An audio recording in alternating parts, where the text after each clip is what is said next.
Can someone, that door came on. Yeah. All right, everybody. All right. Well, first of all, thanks for coming to the last session. I know this session's really tough to come after lunch, and especially after all the morning session, the other afternoon session. So the late afternoon session I always found to be the toughest. So this is Communications for Planner Strategies. I hope everybody's in the right room. So if not, there's the other rooms over there. So let me just do an introduction to the session, then I'm going to introduce the panelists and talk about what we're going to be doing today.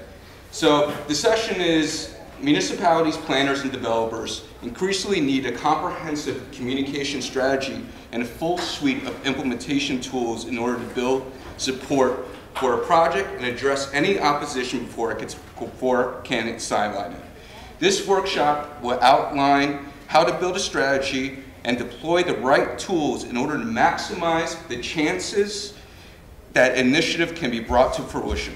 Included will be some basic communications planning exercises and an overview of social media, crowdsourcing, video, mobile, and other technologies that can help get the right message to the right people. So let me introduce myself. My name is Gabe Baylor. I've been in the planning industry for 15 years, I would say, approximately. I was previously a principal of my own firm, Urban Thinker Associates. Now, I actually am a couple roles.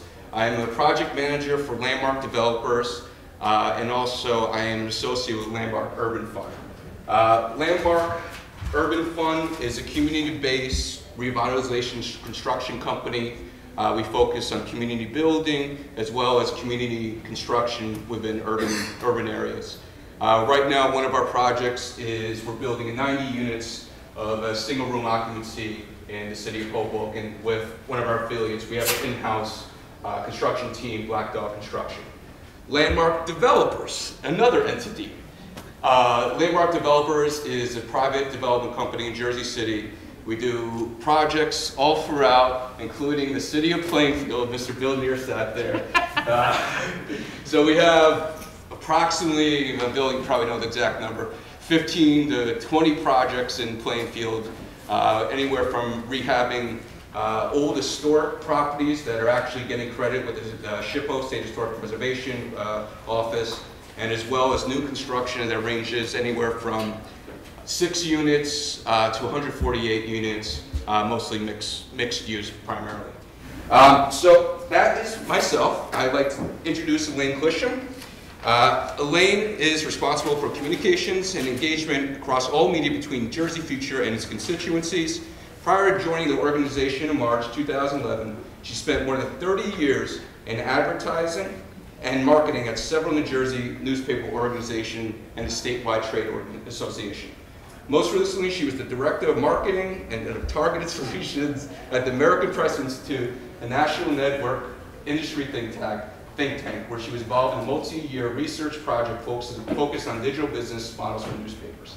She holds a master's degree in community planning with a concentration in housing and community development policy from the University of Maryland, and MBA, wow, with a concentration in marketing from Northeastern University, and an AB in English from Princeton University. Elaine, what don't you have? So that's Elaine, and I'm sorry, she's from New Jersey Future. Frank Hebert, it's funny, every time I see your name, Frank, I always think Frank Herbert, one of my favorite sci-fi books, Dune. And, all right. So Frank Hebert is from Open Plans, and Frank leads the software development team at Open Plans.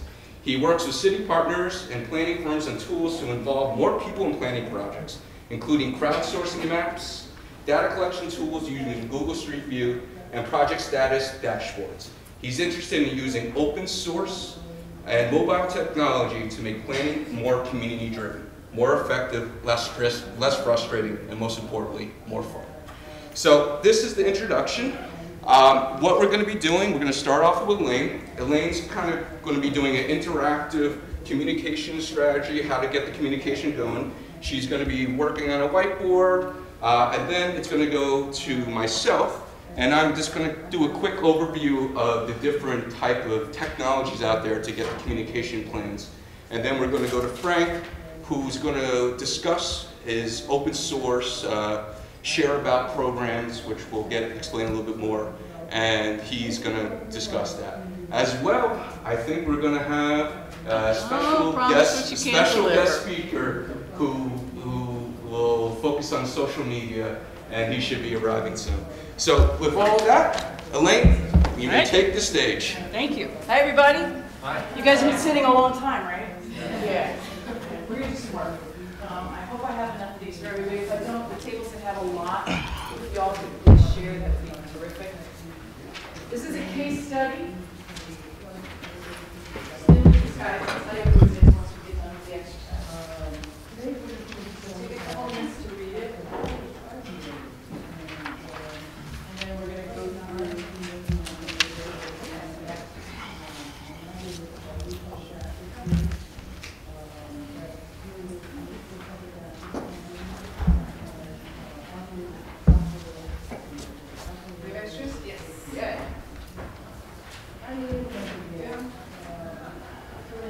Any other extras?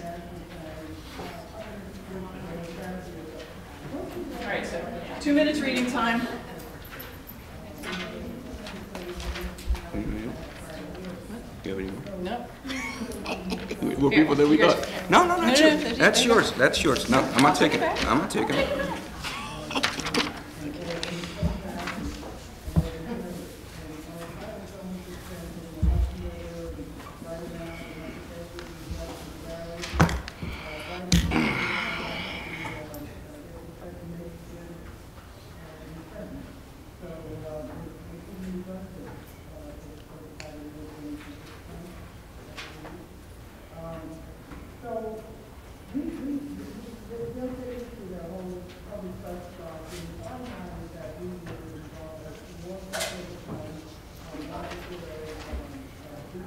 We have chairs up here, you know.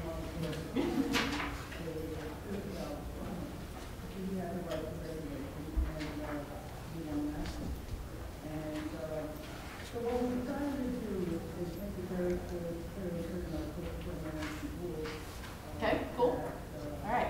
So we're going to do a complete downtown revitalization. It's a big project. Not all of the projects you work on will be that big. But if we talk about what you need for a big project, then you can scale down if you need to for something smaller. So let's start by thinking about who's going to be affected by this plan. Let's just talk about groups of people whose lives will be changed if we do this downtown revitalization plan. Residents, absolutely. Who else? Schools. Standing here getting high off this marker. Who else? Commuters. Commuters. Who else? Landowners.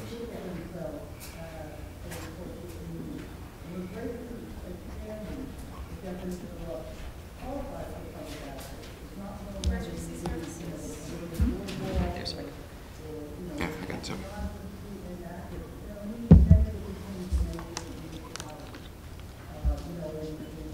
Aerospace industry itself. Absolutely, the employers.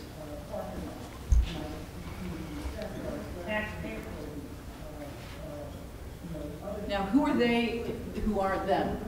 I would imagine the whole community, the whole area would be affected because they're going to end up putting the bill for any increased public services that come necessary. All right, so let's just call them bill payers. Because they will become important. Who else? Building industry, Construction. Policymakers. Sure, local government.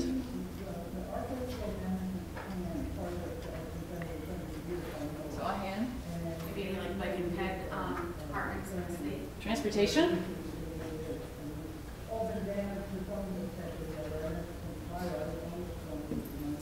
These sort of key like cultural and nonprofit institutions, whatever they NGOs, arts and culture, faith community.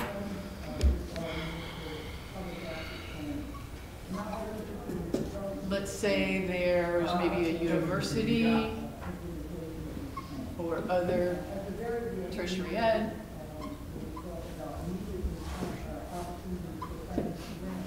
What about the community? Did you say media? Homeless population. It's interesting that we got to media this far down on the list, after talking about all these other people. Social services.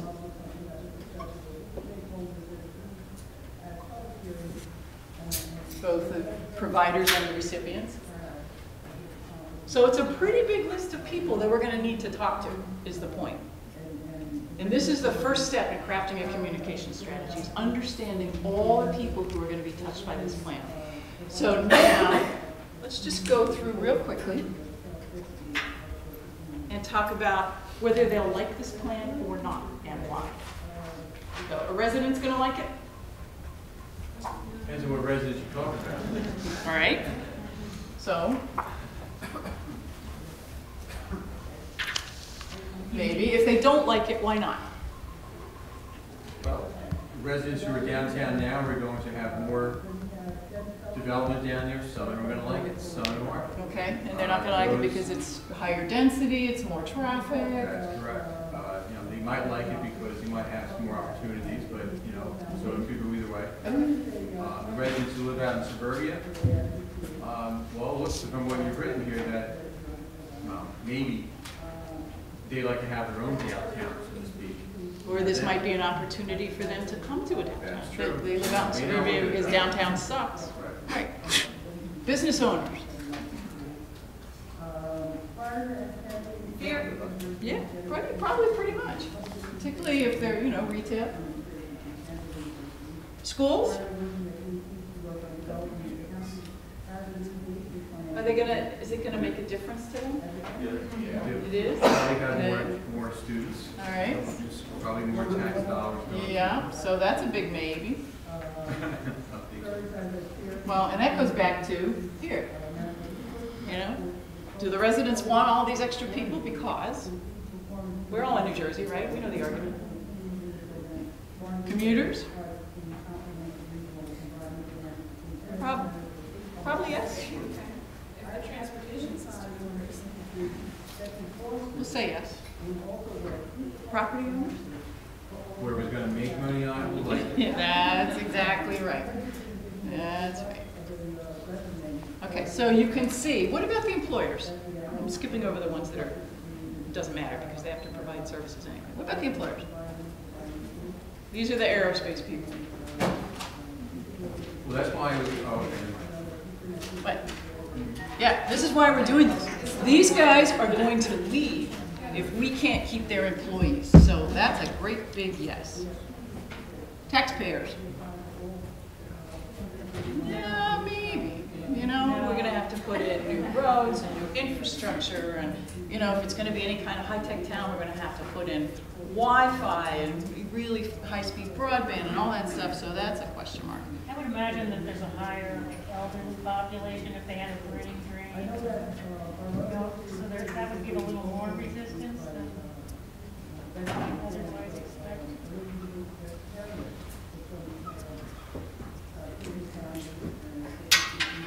Construction, local government, they're going to like it, probably. Transportation. These guys are probably all going to like it, but these are all people that you have to reach.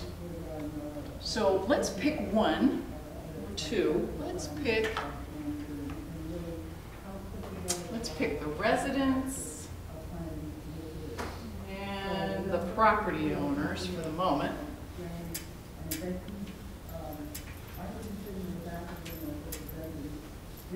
We'll come back to others if we need to. All right, the ones who will like it why?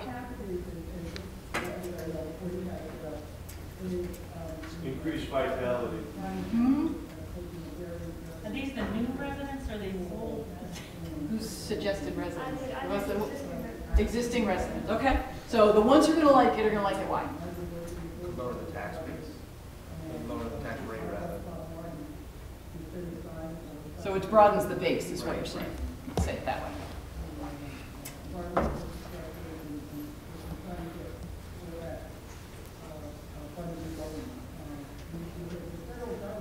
Okay. Makes it safer. Safer. Okay. The ones who are not going to like it will not like it. Why? Like it the way it is. Yeah. Because noisy change. More noise. More traffic.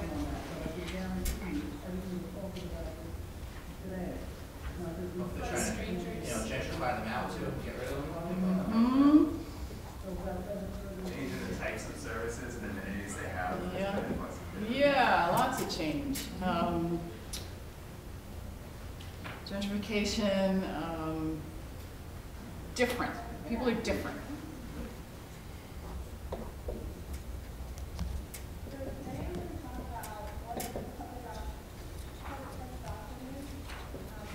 Particularly if this were in New Jersey and there had to be a certain set aside for affordable housing. So, all right. So let's again go through some of these groups and talk about what they need in order for them to be satisfied with this plan. What would these residents feel is a success if the plan did what? Okay.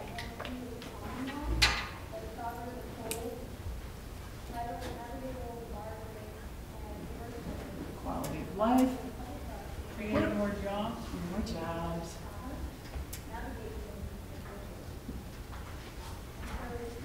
We didn't talk about the property owners, but we will in a minute. We move these guys.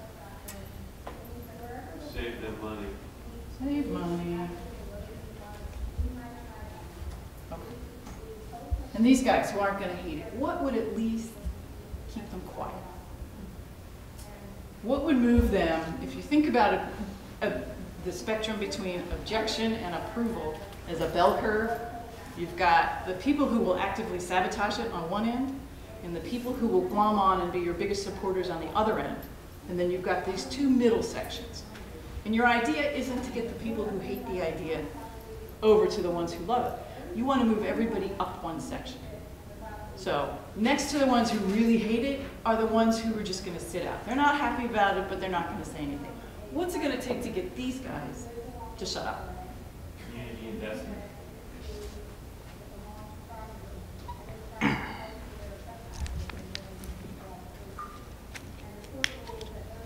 So they'll get better streets, better garbage collection, better safety, all that stuff.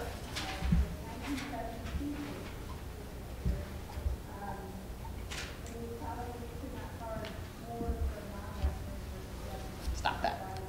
I'm live posting.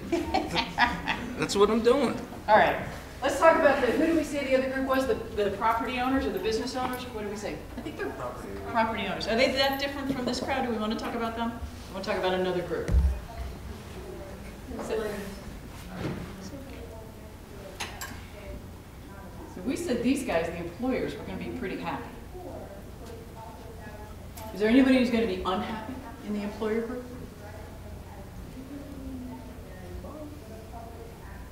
You don't want to just hand over everything they want, per se. Well, right. When you have to meet the needs of the people who don't want to change, and that might not be something they want to do, Right. it could ruffle their feathers. Right. Let's pick another group that we think there might be some people in there who'd be very unhappy. We said taxpayers, so how about people out in the region?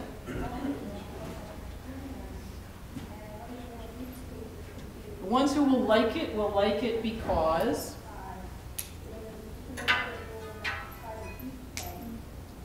you don't live in this city, you live out in the suburbs someplace. And so all of a sudden you see the city's going to do this big downtown revitalization. Why do you like it if you're out in the suburbs? Becomes a destination for you. Destination, absolutely. More nightlife. Yep.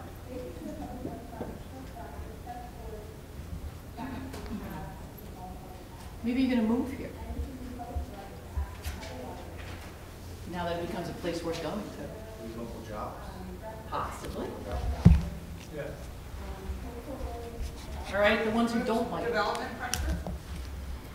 Say more about that. Well, if you live in the suburbs, a lot of people who live in suburbs like to shut the door. Don't let them in. So Yeah. if they're in the city, that's better, right? So it takes development pressure off the suburbs. Right.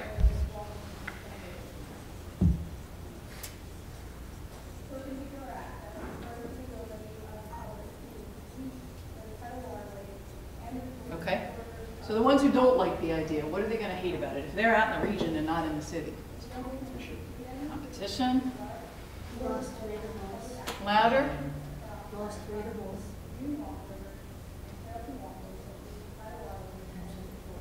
As businesses move downtown, I mean? Reallocates resources.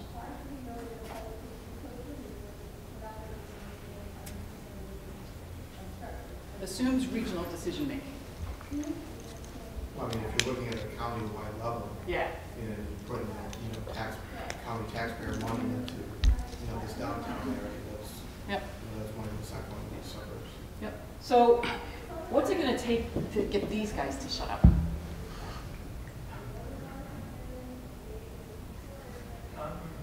It would be a good idea for people to be able to use the board, just saying.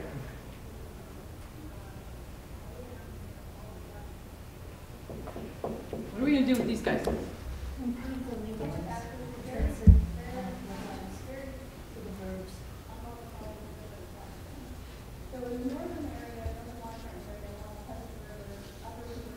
I don't want to improve linkages. You're going to have all these people biking and walking past my house. It will bring those people back out to the suburbs. We'll have an increase in crime. Nobody's mentioned crime yet. This is a tough crowd. This is going to be a tough crowd to satisfy. But you're going to have to talk to them. Well, maybe it gives them a break on their taxes if there's a like county or regional tax. Oh, so that might be okay.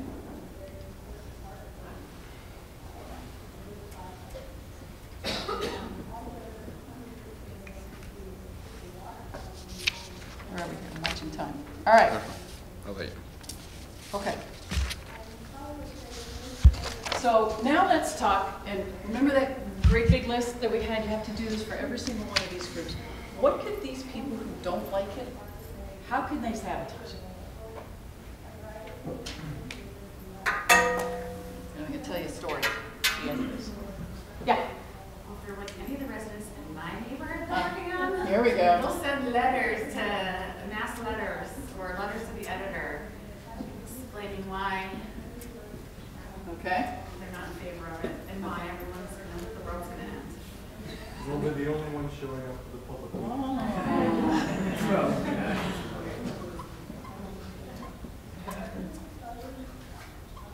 What else?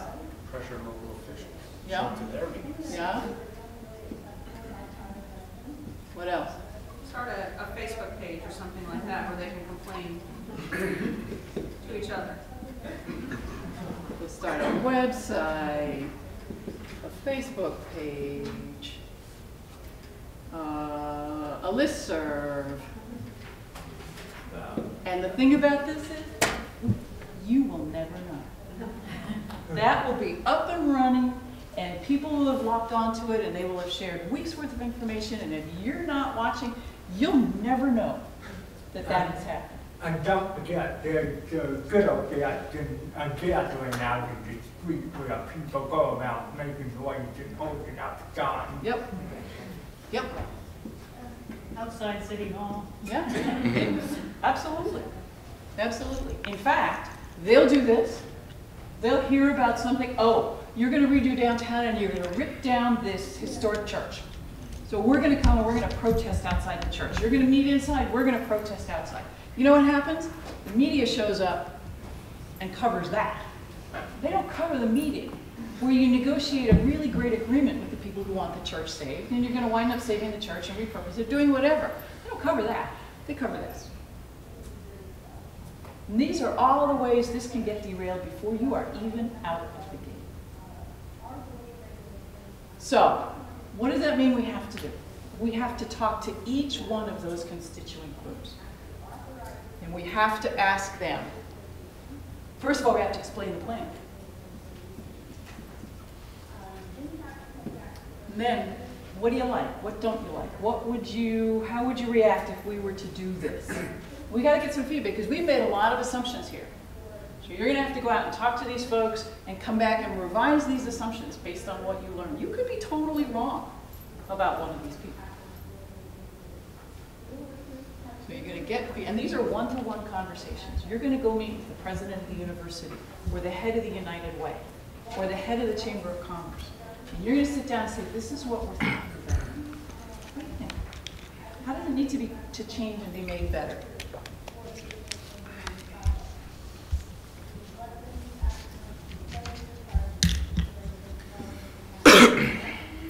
All right, I'm going to ask this in this room.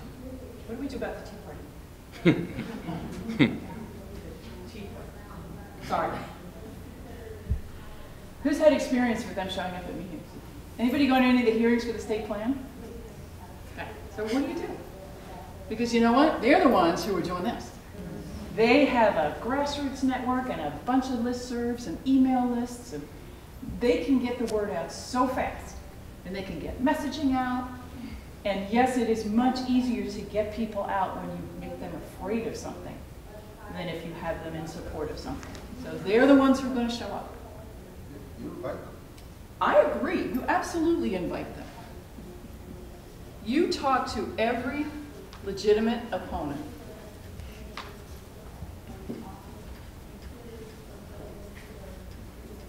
And you take all of this feedback and all of their objections and all of the things they love and all of the benefits, and you turn that into a set of talking points. These are your FAQs.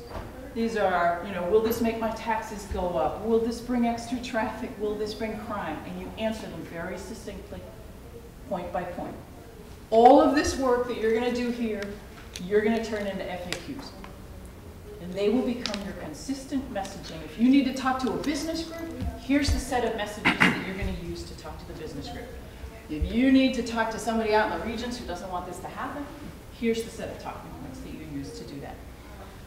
The thing that I didn't tell you that I should have told you at the beginning is we are in the process of putting together a communication strategy manual that will incorporate all of this stuff, and we'll have some worksheets that you'll be able to use. So y'all are the guinea pigs for this.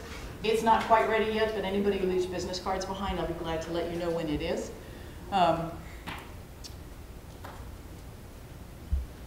So from this, we create messaging. How do we deal with, I didn't write it down, what do we do with the media?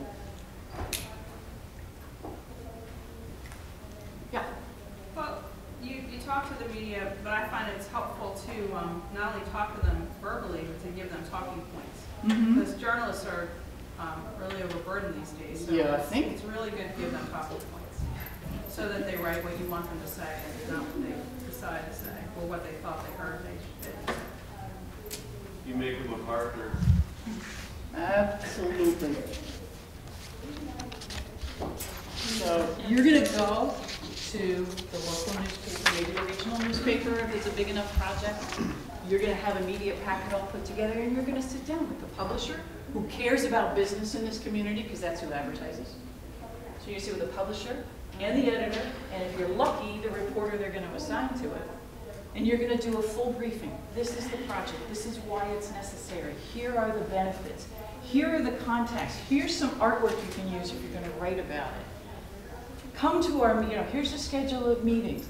And you stay in touch with these people so that they've got a full background and they know how to write intelligently about this as you move the project forward. And they may not always like it, but they will always, if you do this right, they will be fair and accurate about it. If they trust you. If they trust you, exactly right, exactly right. And you know who is better at this lately than the bigger papers is actually your smaller, really community papers, because they're more invested, they will take the time. They publish only once a week. They're not trying to chase, 4 or 5 stories into the paper every day. And that's what residents read. Don't forget to reach out to the hyperlocal sites, and there are a lot of them. Don't forget to look for the listservs, the neighborhood listservs, things like that. make sure that they have all the information they need to talk about it well, so that you don't get trolls in the comments section doing all kinds of ignorant things because nobody has the right information. When do you do all this? You do it as early as you possibly can. You know it. You make it proactive so that people feel like you're part of the decision-making process. You do it before you are ever going to appear at your first mandatory public meeting. Everybody in the community should have some idea this is going on before it actually, quote unquote, goes live. In a big project like this, that could be 3 to 6 months of work, of prep work.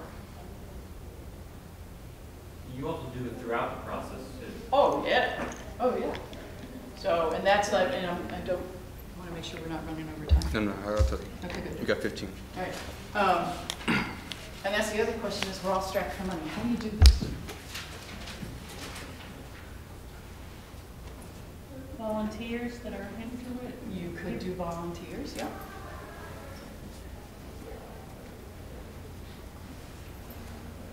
If you have a corporate partner like the aerospace firm, maybe they can pay for something.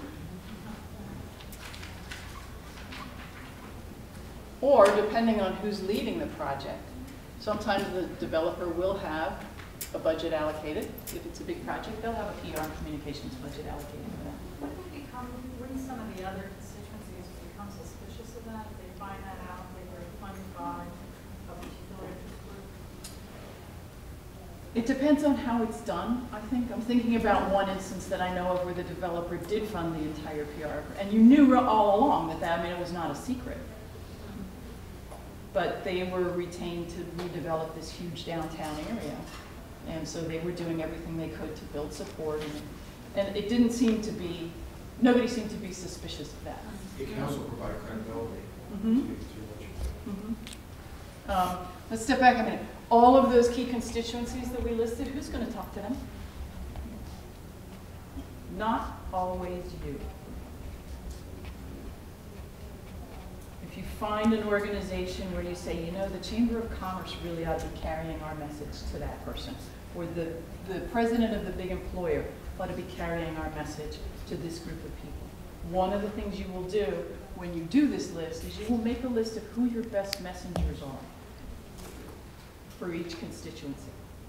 Because it's not always you. Sometimes it is the head of the United Way, or the president of the university, or the mayor, or whoever. But you need to find the messenger that that constituency will listen to and trust.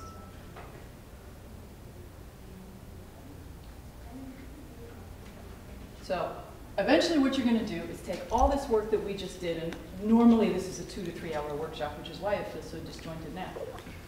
And you'll put it together into one page for each constituency, where you list who they are, what they think of the project, what they like and don't like, what they fear about it, because this is a lot of the problem is people are afraid, what their ideal outcome would be, what would get them to shut up, what are the benefits to that group.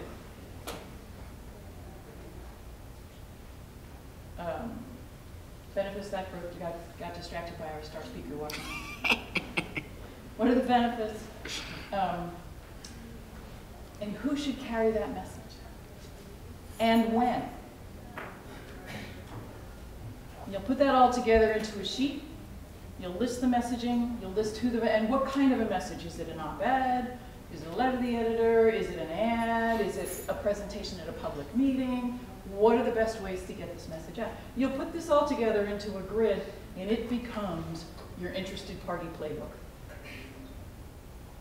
And from that, you will transfer the dates.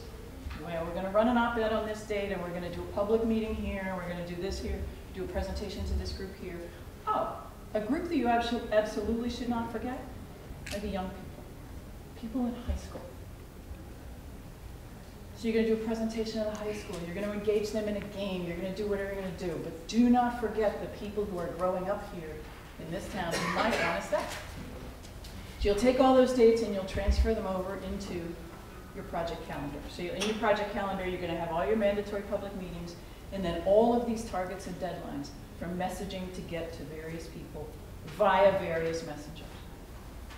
This is a 3-month project before you quote unquote go live. And then you'll check in along the way. And the messaging will change as the project moves forward and different tools will be used. You know, you'll be able to do walking tours and, are you going to talk about Foursquare? No. All right. Unfortunate. Okay. You'll be able to do things like set up a Foursquare page so people can walk around and maybe you get some augmented reality and they can see, oh, look, this is what could be here on this lot. All those sorts of things you'll be able to do. But you'll have gotten your messaging together and out first. So that when the Tea Party comes and says, whatever they're going to say, this is Agenda 21, this is not, we didn't elect these officials, you'll have enough people on your side so that they're quarantined in the corner. And that's the best you can hope for. Hey, Rob. Hey, what if you're working like a 4-month time frame? Yeah. Is there a way to compress this? Yeah, there is, and you weren't here when I said this is for a large project. You're going to have the time for a large project. So yeah, if you have to compress it, you compress it. But it's the sitting down and talking. Oh, and I didn't even know if it's a project this large, you probably do want a steering committee. And they're the ones who can help you get to a bunch of the constituencies. So you'll sit down with the steering committee and do a lot of this planning. And yes, you can compress it. Now the ideal would be to do 3 months of planning and then go for something this big. Did you get a sheet? Okay.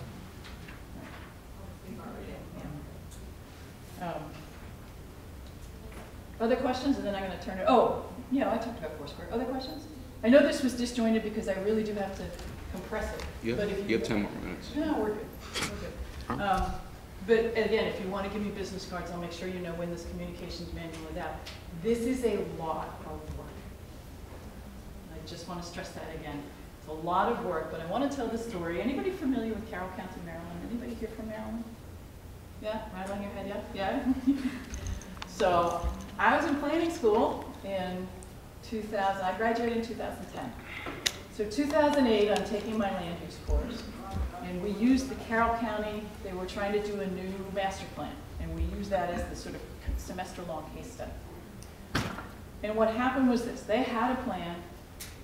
They wanted to make some, not a lot, but some zoning, you know, they had areas that could take more development except they didn't have water. The big problem in Carroll County is, like in Hunterdon County here, for example, is everybody commutes out of the county to go to work. So they have only a residential tax base. They have a lot of traffic problems. And one of the things they wanted to do with this new master plan was to try to bring some small-scale employment into the county so that at least some people didn't have to travel to Howard County and Baltimore County. The planning director in Howard County did everything he thought he needed to do. They had a website, they did billions of public meetings, they did map it out sessions, he had booths at the county fair, he talked to schools, they had 2 years and 200 meetings. And they presented what they called the Pathways Plan, the draft updated plan. And at the first public hearing, 200 people showed up and shouted it down. He had never seen them before. He had no idea that this opposition was out there. And they ultimately wound up, number one, backing off and just updating the old plan. Number two, the county commissioners were all up for election. A bunch of Tea Partiers got voted in and fired him. And they didn't get the employment that they wanted to help their tax base and to reduce their traffic. And it was because he didn't understand how to neutralize the kind of opposition that he ran into. So that's the last point I want to leave you with. You have to be aware that that's out there. You have to do this, or you're going to spend 2 years doing all this work and then have nothing to show for it, which is the one thing you don't want. So I think I'm done. I'm sure I'll think of other things that I didn't mention. So I'm going to hand it over to Gabe at this point. Any more questions? Yes, I should ask if there are any more questions. Go. Oh, that was an interesting case study that you just mentioned, is how you did 2 years of planning, and they just came out of the blue. So you never went. None of the Tea Party members. He never went and found the opposition. He never looked for the people who would hate it. So how do you find the opposition? He never looked. That's the thing. You can find it if you're plugged in, and that's one of the important things is you need the local support for this. You're plugged into the community. They will tell you. you know, you really got to go talk to so-and-so because he's not going to be happy about this. You'll plug into the network as you roll forward with this. What if they remain invisible? Yeah, and then they show up at the end. Yeah, That happened to me. and yeah. I don't. And I tried reaching out and letter after letter, and I was having, you know, like committee meetings, whatever, and finally they showed up at the first public hearing, and it was just, you know, we don't want this, and we were never told about it, and I pulled out my three letters, and they said, well, where's the registration form? And they said, well, I didn't think that I had to send a registered mail for an issue that's obviously something that you care about. Yeah. Oh yeah, they'll do all kinds of stuff like that. And there's no guarantee that you're not going to run into headwinds. No guarantee at all. But if you can get enough of this kind of support early, they'll be in the room at the same time. There's also, on the Smart Growth America website, there's a lot of information on how to run a meeting when they're in the room. And that's helpful just in terms of tactics. You know, you get everybody to agree up front that this is the code of conduct, and we're all here to do this. There are tactics you can employ. It's not a sure thing. And one of the other talks I do is on media disruption and how this happens so easily because of disruption in media. It's a separate conversation, but it's really, really difficult if you're not aware of all of that disruption. If you're doing the plan with the people rather than for the people, if you're engaging them actively, then they're the ones that manage the room. You know, if you're working with the community, you're not going to be surprised because, you know, they're your ears and eyes out there. You know, so if you are coming in from out of town as a consultant or a disconnected planning director, then you're doing things to people rather than with them. Another example I will give you, who was I talking to earlier about Bristol, Connecticut? Is that person in the room? Among, yeah. So Bristol, Connecticut is where ESPN is. Except nobody who works for ESPN lives in Bristol. They all live out in West Hartford and, you know, nicer places, more vibrant places. Bristol, Connecticut has, right across from its town hall downtown, a 17-acre asphalt parking lot where once there were retail shops. Their downtown is basically vacant. And the planning director in Bristol did something, you know, they revised their zoning to create a downtown zone that allowed them a lot of flexibility. So he's really pushing hard, and this is not this case, by the way, I'll tell you this in a minute, but he's really pushing hard to get downtown revitalized. So he brought in a developer who wound up, and I think Frank's going to talk a little bit about this, who wound up crowdsourcing the plan. And he got people to vote on what do you want to see downtown.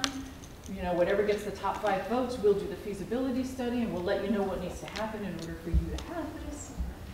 They wound up with, we want a piazza with a bookstore and a wine bar and a this and a that, and we want a piazza downtown. And he came back and he said, all right, you can have a piazza, but the way the numbers play out, it's not going to work with just apartments. You're probably going to need some other commercial property. How about a boutique hotel for all the visiting dignitaries that would come to ESPN?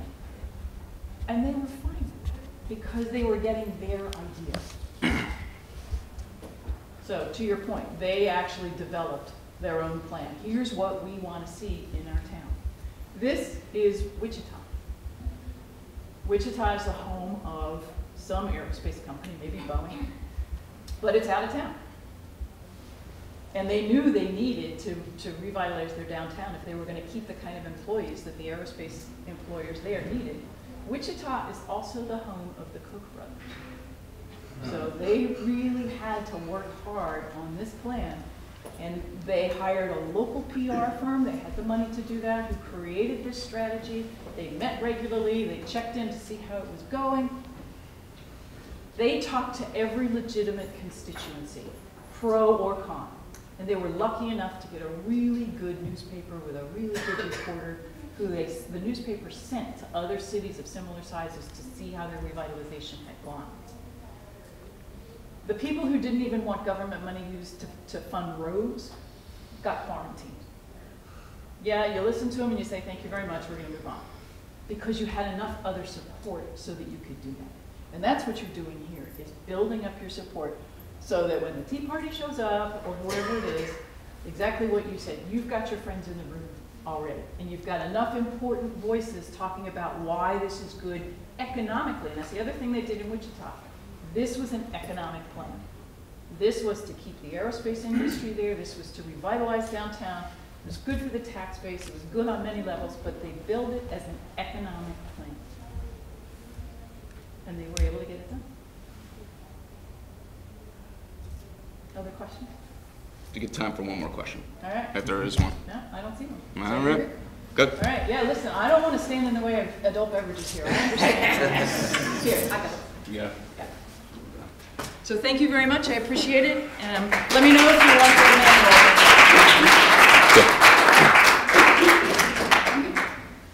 All right. Hello. All right. I'm actually going to talk in the mic. Lane, thank you. I wish I would have known this information before. The reason how I got interested in this topic, I was a neighborhood planner in Patterson, the North Side neighborhood Patterson, with the Neighborhood Revitalization Tax Credit Program with Patterson Habitat for Humanity. I went in to the neighborhood, never really doing community planning before. And it was a great learning experience. I had great positive results. I did a community garden, I did a community mural, but it was very, very tough connecting with the community and connecting with the neighborhood. And the communication plans is very important, as Lane knows, as Lane mentioned, to really get a positive community plan going. So what I'm going to be doing, this is going to be a little shift. This is going to be the normal PowerPoint, but I'm going to be going over different technologies out there. There are so many technologies now. It is a very, very exciting time for planners. These resources are great for doing these community plans or this communications plan. So I'm going to be going over a certain overview, but trust me, there are so many out there. The list grows every single day. So as mentioned, I am project manager, Landmark Developers, associate Landmark Urban Fund, and then that's my old company, Urban Thinker Associates. I just had to put that logo up there. Okay, so who are doing these communication plans? We have planners, we have developers, organizations, municipalities, not-for-profits, community leaders, organizers, elected officials. I mean, this list can keep on going and going. Now, what are we doing? Is with this technology out there, the advancement of web, mobile technology has brought about new planning and communication tools designed to raise awareness, develop connections, share ideas, and create solutions with the help of community interaction and public participation. Why? Why are you using these technologies? Because we connect to a broader audience. We can easily share information over the web with this technology. Clear visualization, you could see the images in front of you. Convenience, affordability, key factors these days. You could build a digital following, you can market your organization, and you could raise awareness. So, all right, this is just a short list of the technologies out there. This ranges from crowdsourcing to video to apps to web tools, web publishing. If I put everything in here, this would take up the room ×5. So there are so many technologies out there, and as mentioned, the list is evolving every single day. So I'm just going to talk about basic web tools. Okay, so you have website publishing. You have, and after I do this, I'm just going to show certain examples. So you have WordPress. WordPress, you could publish your websites, and it's user-friendly. You have Tumblr. It's the same type of resource. Blogs. You have Blogger. You have to share information. There's wikis. Wikis is when you have a website where others can edit it, others can change it. And then you have online poll surveys, SurveyMonkey, Zoomerang. And as mentioned, there's more and more. So, web tools example. Pulaski Skyway. I don't know if everyone knows that the Pulaski Skyway is going to be closing in 2014. So they want to do a commuter survey. And this, you know how I found this? I was driving on, what is it, 495? No, not 495. Outside the Holland Tunnel. I saw a digital image saying, do a survey. And so I went to Pulaski Skyway, and there's that survey right there. So this is a web tool example where they're trying to get input, and you do a survey online. Next, Elaine's from Maryland. Yes, so this is a blog, and the blog is Rethink College Park, and College Park is in the University of Maryland. So below, I have the websites, the web addresses too, but as mentioned, I'm just going to go over these quickly, and if I have the internet access, why I do, but I would go more in depth, but I just don't have the time. Social media. Social media, everyone knows about social media, or maybe people don't know.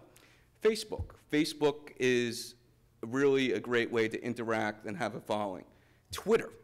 Twitter is a way to share, have a following, but also have quick updates of what's going on.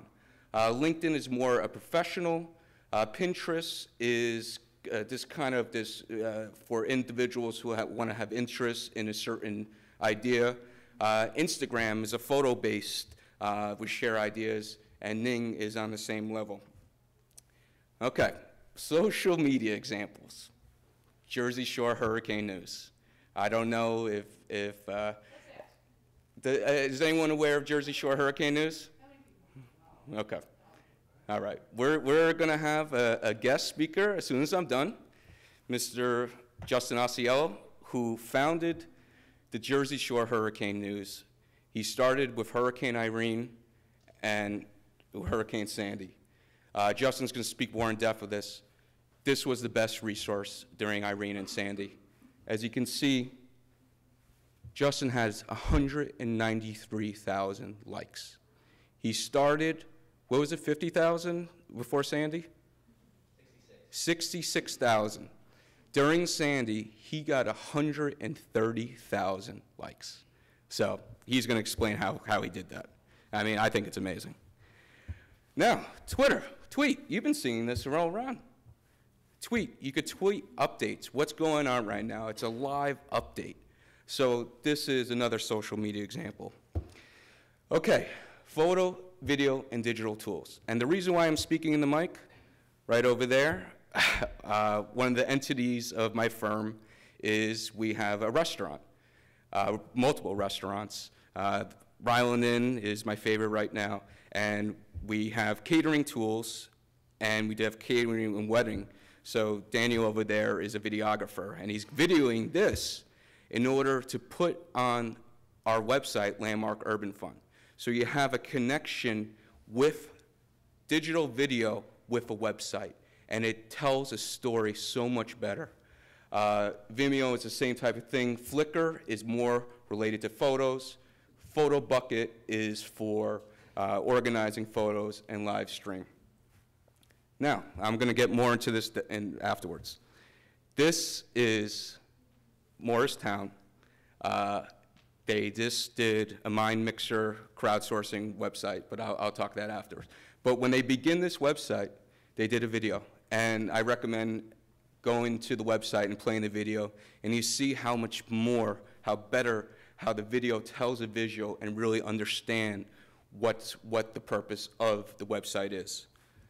Next one I have is, this is a blog for New York City Department of Transportation. I love it, the Daily Pothole. So they list the number of potholes. But what's great here, on the video, on the website, they have a video talking about the daily routine, the daily, how the potholes are filled. And you know, you wouldn't think it would be really interesting to know how potholes are filled, but it actually was a really good story, and you really connect with that number. You see that 1,129 potholes are filled, but how did he do it? And that story tells it. So video is very important in helping website development and getting the message out there. Now we go into crowdsourcing. Does anyone know what crowdsourcing is? Have you heard it? Okay. There's so many different definitions, but what crowdsourcing, this definition I have, is the practice of obtaining needed service, ideas, or content by soliciting contributions from a large group of people, and especially from the online community, rather than from traditional but online community. Now, example of crowdsourcing tools, MindMixer, OpenIDEO, which Frank will get more involved in herbs. I am just going to talk about MindMixer, and MindMixer is probably the most active crowdsourcing site in the U.S. in terms of urban planning related items. It was actually founded by urban planners in Wichita, Kansas, and I had the pleasure of meeting MindMixer, courtesy of Elaine, at the individual MindMixer, courtesy of Elaine at the last League of Municipalities conference. So this is a technology that I think is so helpful in getting the message out there. So crowdsourcing creates an interactive way to share ideas where people can contribute. And what's great about this, and this is Morristown, this was started with the help of Jonathan Rowe's company, NJTPA. They are working together on this plan. And I mentioned it to Jonathan Rowe's, and things fell into place. But this is the first MindMixer in Jersey.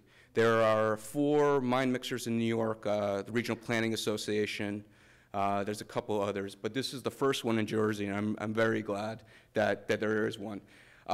Now, just kind of to explain quickly is you have different topics, and people you have to log in, but you vote. You vote how, do you think this is a good idea? So, for example, what do you think makes a place great? Where are the congestion hotspots in Morristown? You go next, you go the green.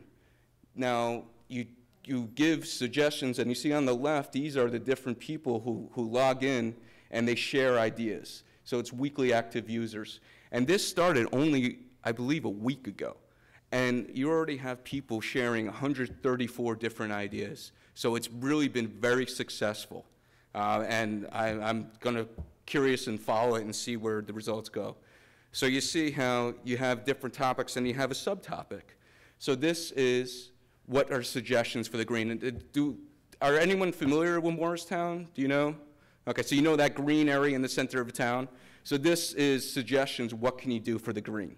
So you do summertime outdoor cafe, plaza, playground, shopping retail, and people who log in vote on this. So I think it's a great resource, and I think for the cost involved, and that's going to kind of also discuss is some of these products have costs, some don't have. So that's very important in terms of which product you want to use. Virtual reality. I mean, this is down the road. You have urban simulation, SimCity, and Betaville. Last year, I kind of did the same topic, and the individual who did Betaville came in, and what it is, it's a virtual reality website where you could design, make suggestions on design. So this is something, it's more complex rather than the communications, but there are going to be examples out there for virtual reality. Mapping shareabouts, and this is what Frank's going to get more into. And as someone who started as doing GIS, I really found this interesting.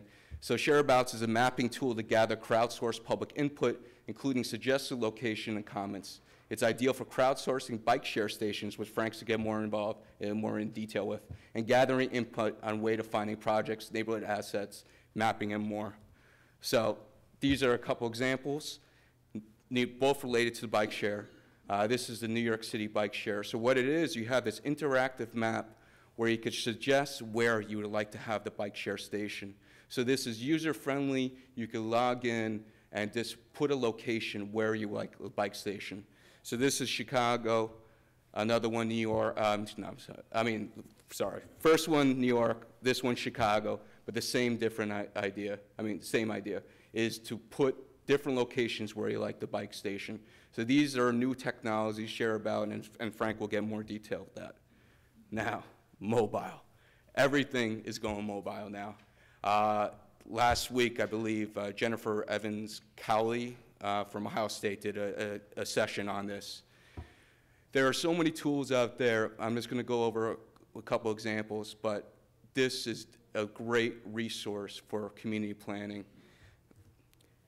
One example is C-Clicks Fix. Has anyone ever heard of C-Clicks Fix? Okay. What C-Clicks Fix is, this is for Washington, D.C. You go around with your smartphone, you see a problem, you take a picture. So let's go to the second one. The second one, they need a sign replaced. You take a picture, you show it, then who's watching? So you have DC 311, like New York City 311. So they get that information. They know that their sign has to be replaced, and you see closed, so they took care of it. So this is, Elaine, this is a free resource, or? I don't know enough about it to know. Yeah. So, but these are just some examples. So this is a great site. Another one, this is an open trees map. So you walk around, you say, okay, this tree is here, this tree is there. So it's a great tool to map all the trees in the area. Okay, now, the most important thing is, don't forget about the face-to-face interactions. You have these tools, but you have to meet in person. And the reason why the Mind Mixer was so successful in Morristown, I had the conversation with the project manager, they had a kickoff meeting. They had a kickoff meeting where there was interaction. They explained what Mind Mixer was. They explained the goals. And they had a training session. And because it was so successful, that's why Mind Mixer has become really active in Morristown. So you can't forget, you have these tools, but you can't forget the face-to-face interaction. You know, you want to connect with the stakeholders, as Elaine discussed, how you go about that. You attend town hall communities and meetings.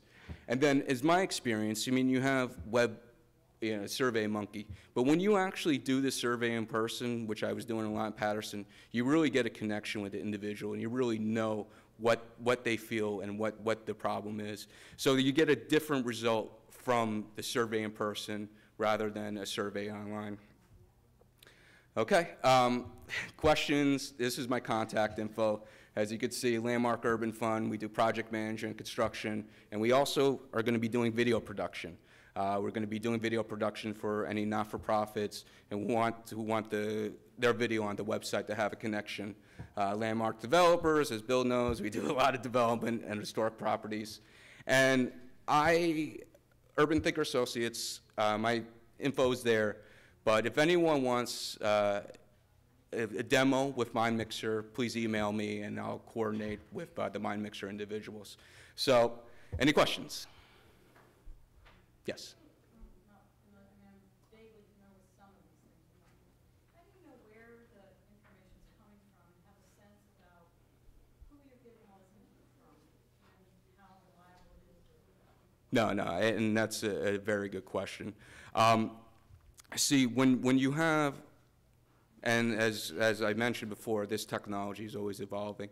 Mind Mixer is a great example because with that, an individual has to log in. They have to log in, they have to create an account so you know who that individual is. What's also great about Mind Mixer is that the posts and the tweets, or not tweets, but the information on this website can go to public record. So it could be the public record, where it doesn't have to, you don't have to go to a meeting and speak and wait and churn. You could be at your home, you could be at your convenience, write a comment, and this will officially go on the public record. In terms of, I mean, you have Facebook, LinkedIn, I'm not LinkedIn, but Facebook, you have the individual, so you have the account. Other resources, other tools, sometimes you don't know how information is or how valid it is. With Mind Mixer, you do have to create an account, so that is helpful in determining who this individual is and what they're stating. And what's great about Mind Mixer is if people like what you're suggesting, they vote on it. So it's kind of like a fun game. And I talked to Phil Abramson, who's the project manager, and what they did also, they got a couple of gifts from local residents in Morristown.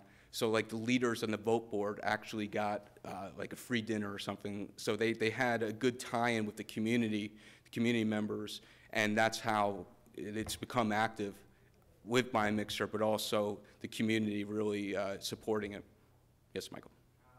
In the Morristown project, do you know how they were able to get to individuals that are either low income or elderly that might not have access? And that's a great question, and that's also the problem with this technology is you can't access it all, everybody. When I was working in Patterson, a lot of people didn't understand this technology. I created a Facebook page. I started doing some of the simple activities, but you won't be able to connect to everyone. I know there's some examples, and what I've done actually when I did Habitat, I just put up kind of a whiteboard at a not a meeting, but just like at a block party, and I said, what do you think? What would you like to see? So they were writing down things. I heard example, I don't know exactly where it was, but they had a chalkboard, like a permanent chalkboard on the wall, and individuals walked by and they wrote on the wall what they would like to see. So there are creative ways out there, but yes, you won't be able to connect with everyone. Any other questions? Okay, well, thank you for your time. You have a speaker. Oh, jeez. Now, we got the guest speaker. Mr. Osceola, please come up.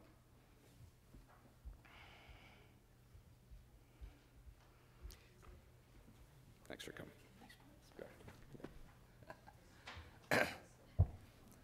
Everyone, I don't have a nice fancy slideshow. I'm here last minute, but just to give you a brief background on myself, I'm a planner, but I'm also a journalist. I think I've been a planner and a journalist my entire life. Ever since I started reading, I was reading maps, and I was giving directions to my parents on car trips, and I would purposely take them off highways, just to see what was around. Journalist, because ever since I was a kid, when the fire alarm would go off in my town, I'd hop on my bike and try to chase down the fire trucks to get the scoop on what was going on. So yeah, that's basically a brief background on myself. And mobile, as Gabe said, is obviously huge nowadays. I mean, if you have a smartphone, you're connected, and not only are you connected to what's around you, but you're able to provide information to others. Crowdsourcing and citizen journalism is something that I'm really fascinated with. Ever since Twitter came out in 2006, I've been on board. I'm an internet geek. I was on the internet prior to a web browser, back when it was just text-based. When I was in school, that's what I used. So this is going back a long time. So I don't really have anything prepared. But how does this all kind of fit in to planning? Well, I think citizen journalism and planning have a lot to do with each other. The way my service started, Georgia Hurricane News, that started in 2011.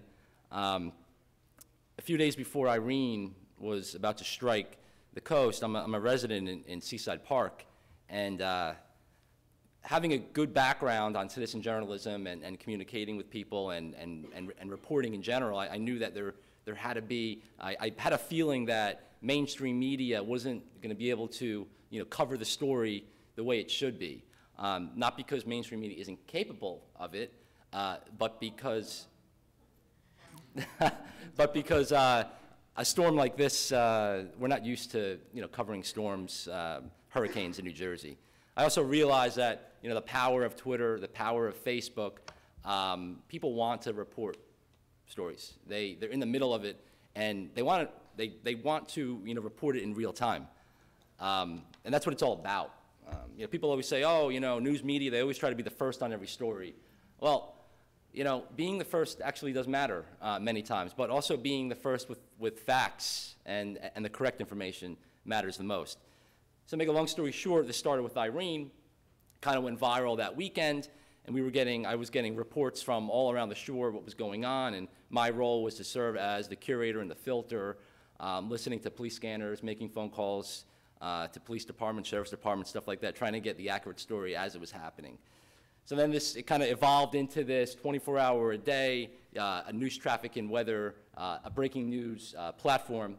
Then when Sandy hit, obviously everyone knew this was going to be a dire situation, and it kind of went into full speed. There was a crazy week, but I think the people, the citizens, were able to kind of report the news as it was happening well before mainstream media because, again, people were experiencing it as it was happening. People, just from social media, people were able to hear, the first news about the collapse of Casino Pier. They were able to be rescued. They were able to find out where they could find food, generators, water, etc. So, so my point is that, this is all crowdsourcing. We're getting information from the ground. We're getting information as it's happening. But someone asked a question previously about, well, how do you know that the information is accurate? How do you know that? How can you control false information? How can you control rumors? Rumors obviously are extremely dangerous during any type of situation, not just during it could be either at a zoning board hearing where someone is tweeting to the public about what's going on, or it can be, during a disaster. People are saying that bodies are washing up on the coast, and that was one thing that I had to deal with. So yeah, basically crowdsourcing, that's something that really applies to planning, to plans, to public hearings. Now there are a lot more advanced, applications out there that Gabe just went over, but citizens, citizens have the power to really, form these bonds in these communities through social media, and they're able to interact with each other. Say, for example, a redevelopment plan. A lot of opposition to it. Citizens are empowered to speak about it. They're empowered to basically band together and either fight it or oppose it. That's why I think municipalities should be actively monitoring social media through the planning process, and also citizens should be actively involved. I've been a big proponent of government 2.0 is what it's called, since about 2006 when social media started to become very popular.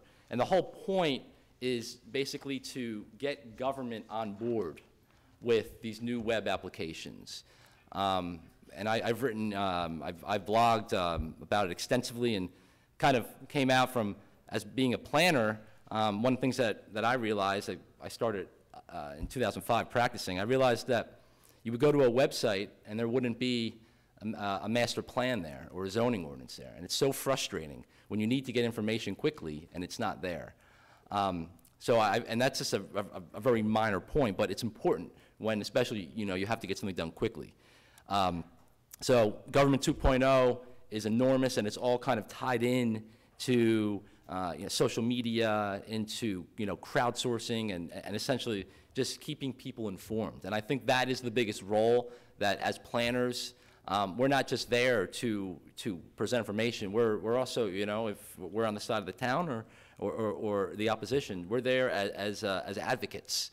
And that's why I really think that we should really be getting on board big time with I'm done. With these type of applications. But that's it. Speaker, so. Yeah, this was totally on the fly, Yeah, but I was doing Facebook pages, examples, and I was like, Justin has to be here. His resource, his website, his Facebook page was by far, I think, one of the best media outlets during Sandy and Irene. And the fact that he had so many followings, 100, what's the total number, 193? 193. 193,000 people. That's what, that's twice the city of Trenton or something? How is it 70,000 people in Trenton? So I do have one question, Joseph. Sure. How are you able to post nonstop? Well, actually, do you sleep? No, I don't. Many of the posts, actually, the breaking news posts, obviously, as it happens, but a lot of the posts are actually programmed in advance. So you'll see stuff, sometimes you'll see stuff, posting hourly, exactly at maybe 8 o'clock or 9 o'clock. Well, they're already been, pre-programmed. It's a lot of work, and I have my full-time job as well, and I manage both. But I believe in it. I'm not making any money from it, believe it or not. It's not my income. I'm trying to monetize it, See, but no one wants to pay for media. Everyone wants information for free, and if they don't get it anymore, well, they complain. Well, it's free, so. Yeah, it's a lot of work, and I really think, again, just to reiterate, planners, municipalities especially need to be communicating on the ground with the people. You know why? The people will talk back. The people will respond to you, but you need to give them a platform for that information. We got time for one more question. Anyone has questions? Well, Justin, thank you. This is last minute. All right. So we have one more speaker, and this is Frank Hebert from Open Ideas. Open Plans. And he's going to talk in more depth about crowdsourcing and the different mobile applications he uses. So Frank, take it away. So I am the last thing between you and the drinks. So you can make sort of hurry up faces at me if you want. Let's see. So I am, as Gabe has kind of teed up, I'm going to talk a little bit more about crowdsourcing. And I guess I want to drill kind of a little deeper into sort of why crowdsourcing is potentially useful for planning. I think we heard great examples with MindMixer, and I think this idea of using online tools to bring more voices into the planning process is interesting and intriguing, and maybe something you're thinking about trying. And so what I want to do in the next sort of 10 minutes or so is just walk through some examples and sort of try and unpack a little bit about kind of why they're interesting and why they were successful. And I hope that we'll get to sort of questions and discussion fairly quickly, and so it won't be lots of me talking at you. Planners have obviously been doing crowdsourcing for a long time, right? As long as there have been public input processes. To take the definition that we saw, going and asking lots of people for input is a lot of what planners do. Why is crowdsourcing different? What's actually, what merits the buzzword that we're attaching to it? I think one of the aspects that's interesting is the scale that's possible. So we can now get input from a lot of people. And when I say a lot, I mean thousands of people. And that input isn't a sort of unmanageable stream, it's actually information.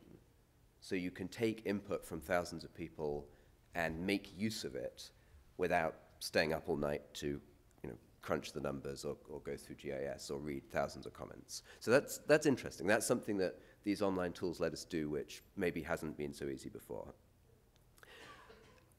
You're also able to reach a different crowd with online tools. And one of the kind of big questions that I'm sure everyone sort of grapples with is, who is getting involved in this project? And these people who are coming out to a public meeting are giving up time to come and shout at me or give positive input, as it might be. Who are these people who are going online and clicking? And 1,000 people clicking online, well, what's that really worth? And so I think one of the things that we as planners need to work out is that people engaging online are not necessarily sort of less important versions of the people who are coming to public meetings. It may be that they're a completely different crowd who aren't going to be at the meetings. Or maybe they're people that you can later bring to face-to-face events.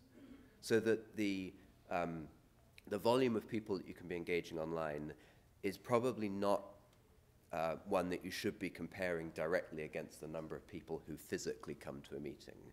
And I have some numbers on that will, I think, make that point. So these people that we can engage online, they're a different crowd. So what can we do with crowdsourcing? There's two types of crowdsourcing that I want to talk about. The first one we've really covered in Gabe's slide in some detail. So this sort of idea of what people love to call ideation. So, getting ideas from the crowd. Change by Us is up in a few cities. CEOs for cities have been supporting development on this. CrowdBright is a site where you can take your plan and people can go in and annotate it and add ideas and vote them up and so on. And we heard a fair bit about MindMixer already. So these kind of tools are useful for gathering ideas, making sense of ideas, sorting them, finding out what people like. These are sort of one set of crowdsourcing tools. Everyone who is frantically scribbling can go to bit.ly/comms for planners, and that will take you to a Google Doc that has a list of all of the tools that we've talked about today. And it's open for anyone to edit it, so please amend and extend the list. And I'll put this link up again at the end. So the second type of crowdsourcing tools that we do a lot of work on at Open Plans and that I think are, well, we think they're pretty interesting, are tools where you get people's input on maps. So you're asking people to give you information about places. Maybe you have a set of places like stations that you want input on, or you're asking people for their suggestions of places. This is an example that we worked on with the New York City DOT. It's the public outreach for their bike share process. And it's a really interesting example of crowdsourcing for a few reasons. The first one is that this was part of a very good public outreach plan. This was not just an online tool. This was an online tool that was coupled with a big media campaign, a lot of small face-to-face meetings, and a lot of big public workshops. So this was a process, and one aspect of it was an online map.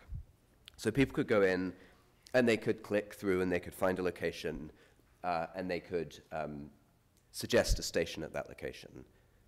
So during this plan, the DOT ran 371 public meetings. So some of those were full-scale meetings, some of them were small-scale outreach conversations with institutions. So 371 in total. And they attracted, at those meetings, 600 people in total. So that was extremely valuable outreach to the key stakeholders, people in the community boards, people in hospitals, schools, and so on. 600 people that they needed to engage with.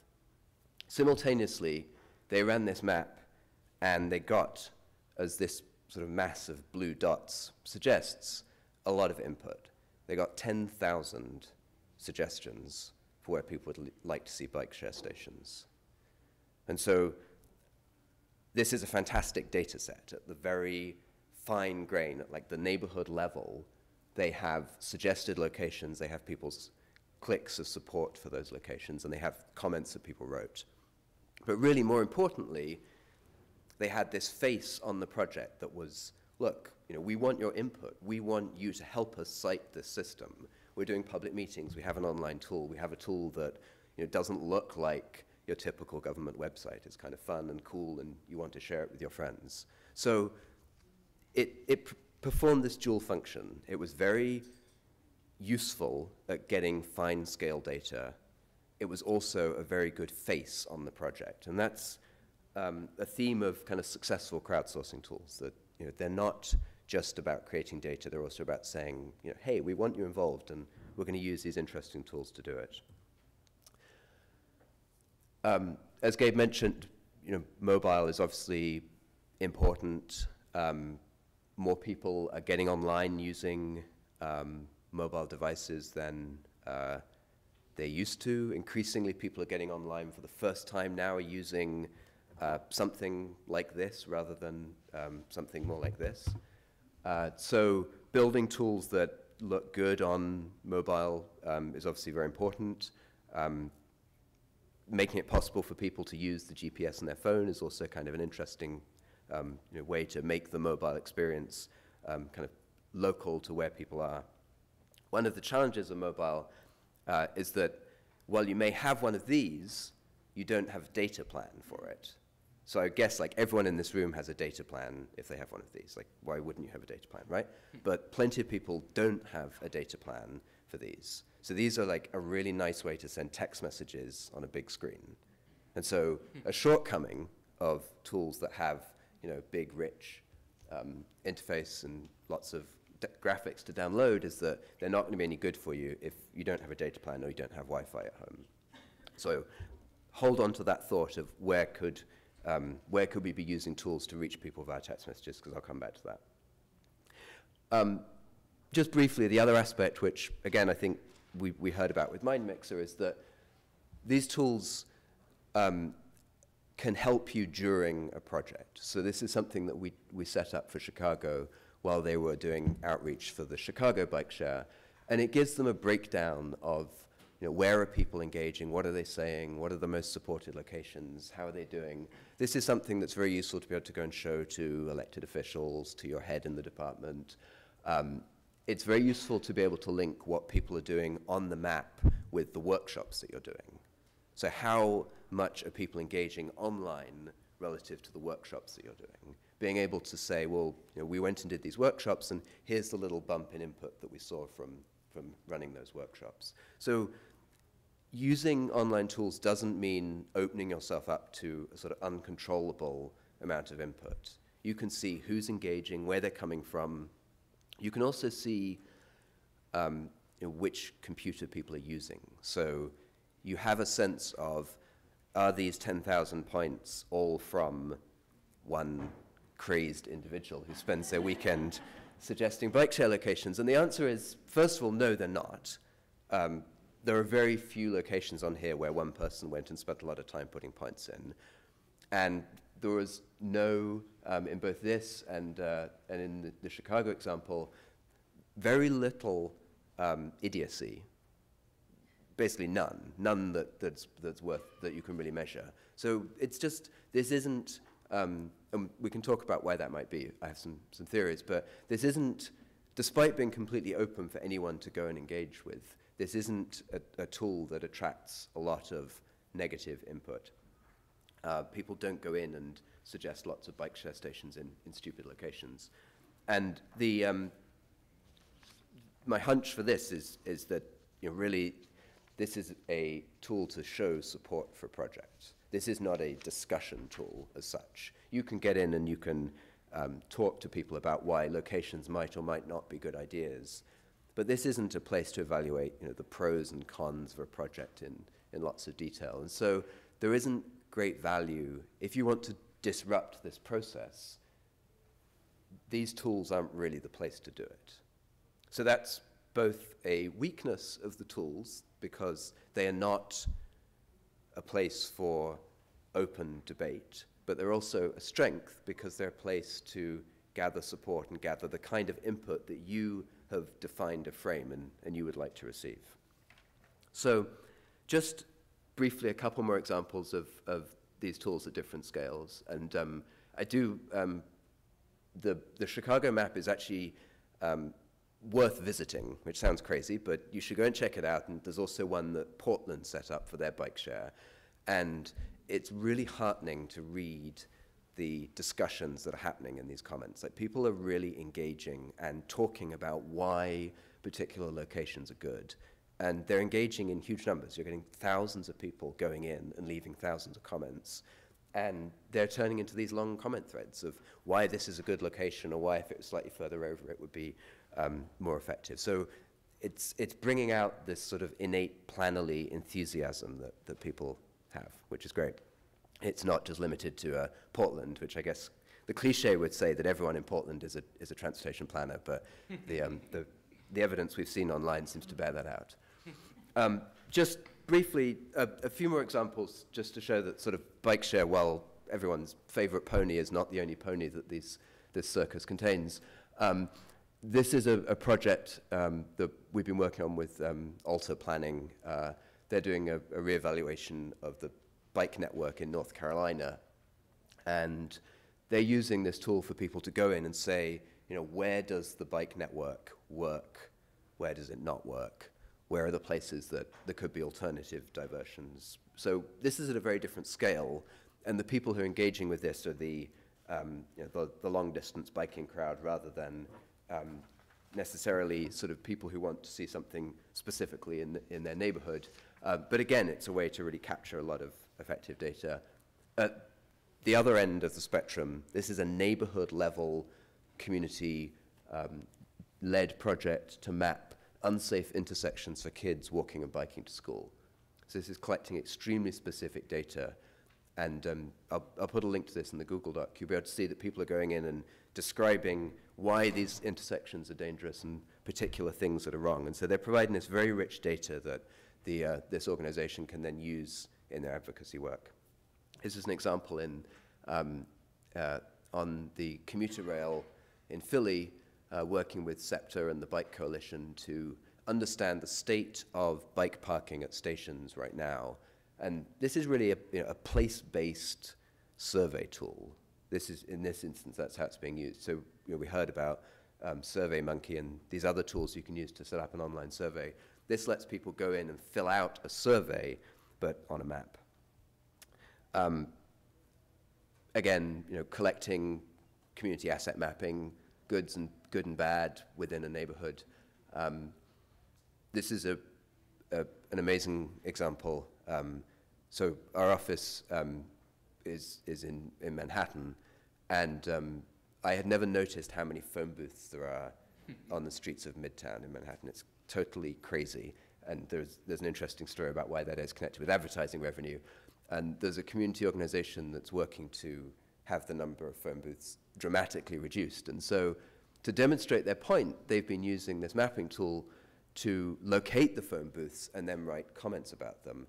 And this is a pretty depressing read. There's a lot of phone booths, and people do some pretty spectacularly antisocial things in them.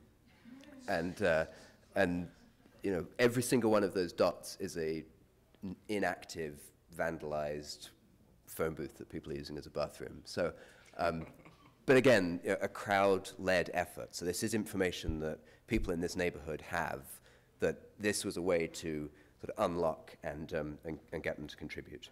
So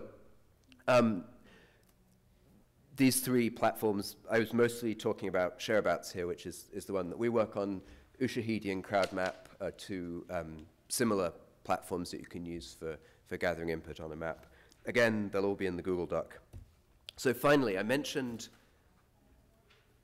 phones and engagement. This is a very interesting project called Textizen, which is coming out of some work that was done in Philly last year. And Textizen it's a very simple concept, asking people for input on projects via multiple choice questions that you can do using your phone. So text messages, not a fancy website, not an app, SMS. These posters are in various locations in Philly. People can go in and you can see the questions. You text in your response. You're tapping into another opportunity to ask people questions and build up a data set. And you can do clever things like vary the numbers in different locations so you know where people are texting from. It would be very interesting to think about following up. So, what do you do? Is there a way to set up a conversation with people where you start to communicate with the very limited length that you have in a text message?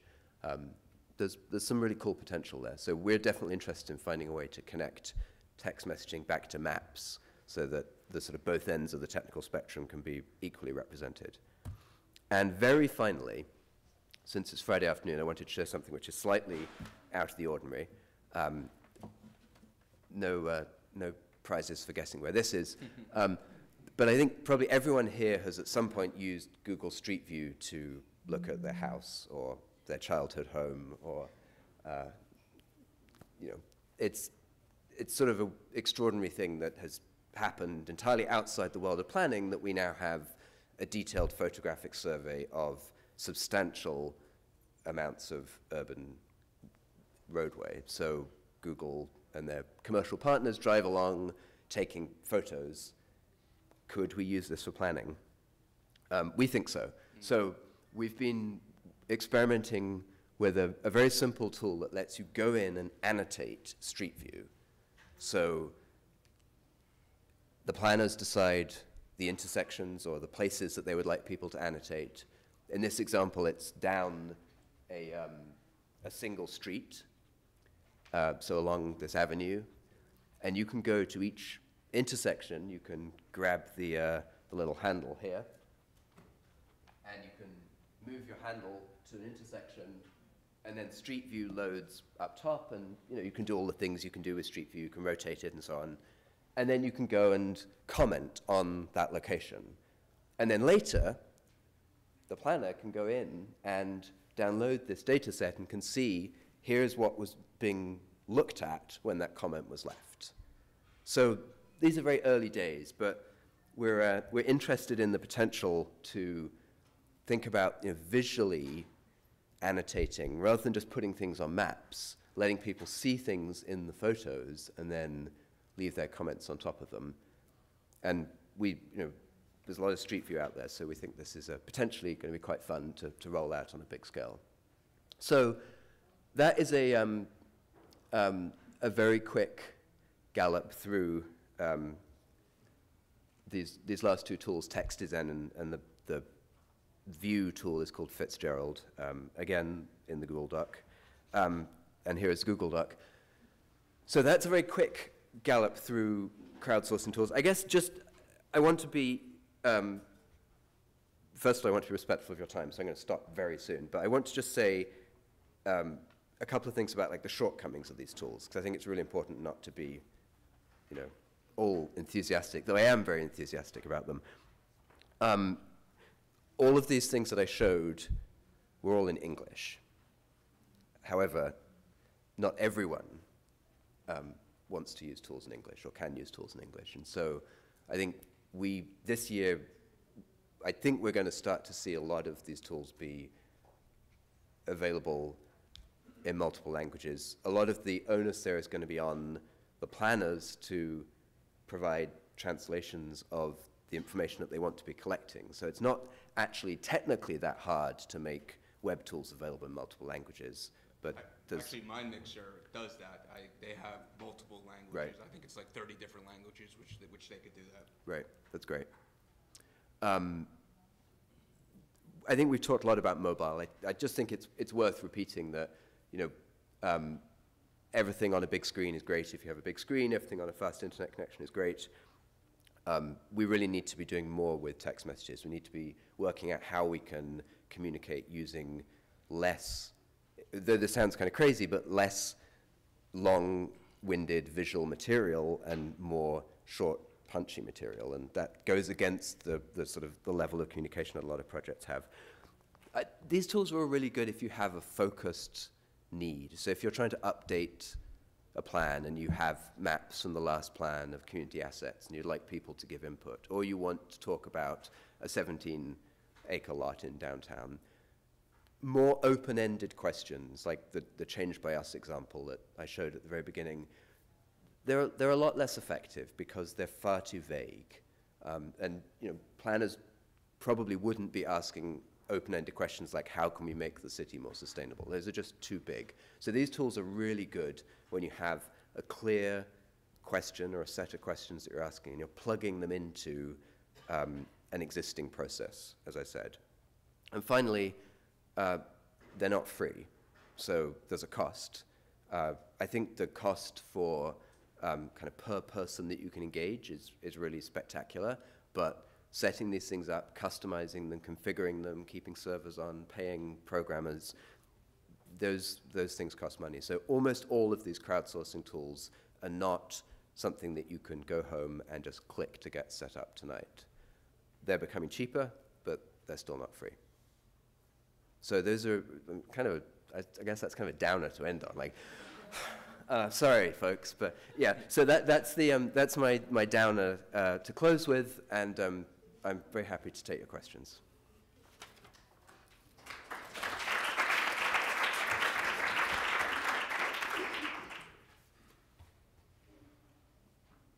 Come on, there's got to be one question. This is a general question. Sorry. Do you see any changes being made at the legislation level to incorporate this sort of new technology? Because right now the process doesn't require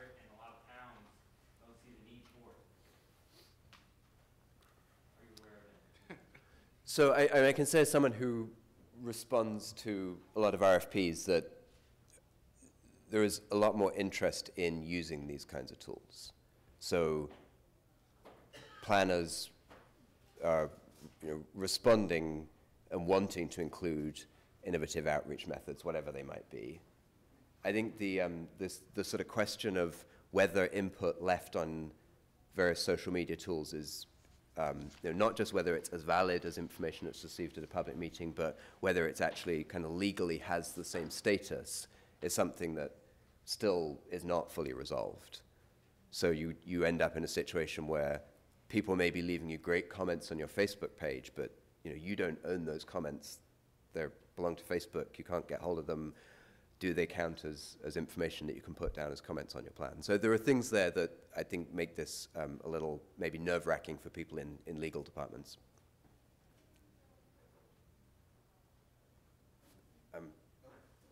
One, two. Just what do you find is the best way to get people to these tools? What avenues have you had success with? So, I mean, again, just all of these tools are built into a planning process. So they're not, the primary draw is not the tool, it's the process. And this is a way to give input into that process. Having an active social media presence, having a really good news plan in place, being in touch with bloggers. I mean, I think we heard a lot of this. That helps. There's obviously, for some topics, there's a really nice overlap between the crowd who are online and engaged and what you're asking them to do. And I think bike share would be a great example there, where there's a good overlap between the enthusiastic crowd about sustainable transportation and people who are online and following blogs and interested in using these kinds of tools. Yeah, definitely. Add to that a little bit. As you do the strategy that we talked about, one of the things you'll probably do is to say, okay, what are the tools we're going to use to engage each of these groups? So it becomes a tool to support your strategy. Yeah. That's why I think it's great that it all connects. I mean, Elaine did an introduction. I did kind of an overview. As mentioned, this is an exciting time. There's so many more, and then Frank's going into more detail about crowdsourcing. One of the things that concerns me is that, I see the focused needing specific kinds of data from people is great, but when it comes to having all this misinformation, when it's a conversation, and you can't really respond to that like you could at a public meeting or some other format. So it seems like the step that should be part of these kinds of, not necessarily crowdsourcing, but is to have some kind of opportunity to do fact-checking and communicate that, and to have context if somebody wishes to find out. And otherwise, it's just like all kinds of horrible things would happen. So I'll respond to that, and I think you guys, I think, will have stuff to add. But I think it's important to make it clear that there's a person behind your online tools. So whether it's somebody reading submissions on the map and leaving comments in response to them, or somebody who's reading the Twitter feed and is responding on Twitter, if you think of these tools as a powerful broadcast mechanism, it's very clear that they're being used that way. They are a powerful broadcast mechanism. You can use Twitter to get things out to people, but then it becomes easy to write angry messages back to you. It's interesting to look at, I think city and state DOTs provide good examples here of, there are some very good city and state DOTs who are using social media to have conversations. And so people are tweeting or writing angry things at them, and they're writing back and saying, well, here's why that happened. And that tends to defuse things. Whereas I think the thing that often comes to mind when we think of sort of online commenting is, what you find at the bottom of a newspaper article online, which is like people ranting crazily for pages and pages. And that doesn't have to be what you get on your planning project, because if you're responding, if you're giving thoughtful information back, it defuses things. It shows that this is not an opportunity to just sort of scream with no one listening to you. I would absolutely agree with that, and it's a point worth making again, is that these are multi-directional tools, so you have to be involved in them. And if you are responsive and rational, and Justin knows this, I have seen on Justin's page more than once, you can't be putting rumors here, I'm going to shut down comments because we don't accept comments like this. It takes some time and commitment to do this, but that's what helps build the trust that, oh, you can go to this website or to this whatever it is, and you know that while everybody might not agree, it's going to be fact-based and respectful, and it's going to be a dialogue.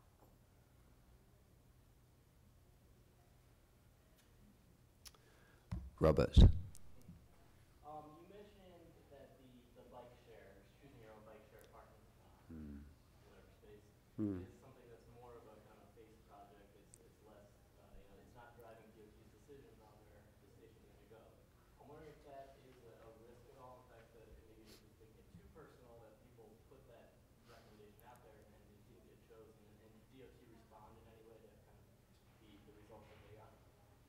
So well, I said that it had a sort of dual function. So it was both providing a data set of where people would like to see stations and also putting this great sort of contemporary face on the project and helping the outreach process.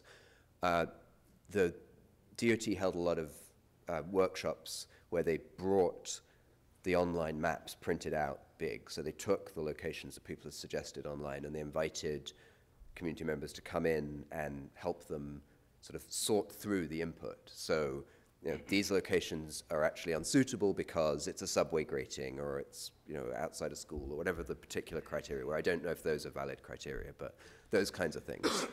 And so there was a community process where the input that they got was reviewed and commented on by people who took the time to come to the meeting. And they never framed the map as, your chance to get a bike share exactly where you want it outside your house. Like it was about, have input into the planning of this system that is going to have 600 stations. And so I mean, I would love to know, I would love to see some sort of follow-up research with people who participated. And, when the system rolls out this spring, like, do you feel that, your voice was heard in this process? I mean, I think it'd be very interesting. I feel like it's a process that they made it very transparent. They had the map, they had the workshops, they released the draft siting plans and invited comment and so on and so on. So your individual point may not be there, but there's a good chance that your the spirit of your suggestion has found a way in. I think it's important to mention also with the New York City bike share, there was significant opposition, as I recall, both to bike share specifically and to the whole idea of adding bike infrastructure. Yeah. And one of the things that this map did was to build enthusiasm. I mean, you were able to corral, or they were able to corral the opposition. It was not easy, but you were able to do it because you had this community that we really want this. Right, right.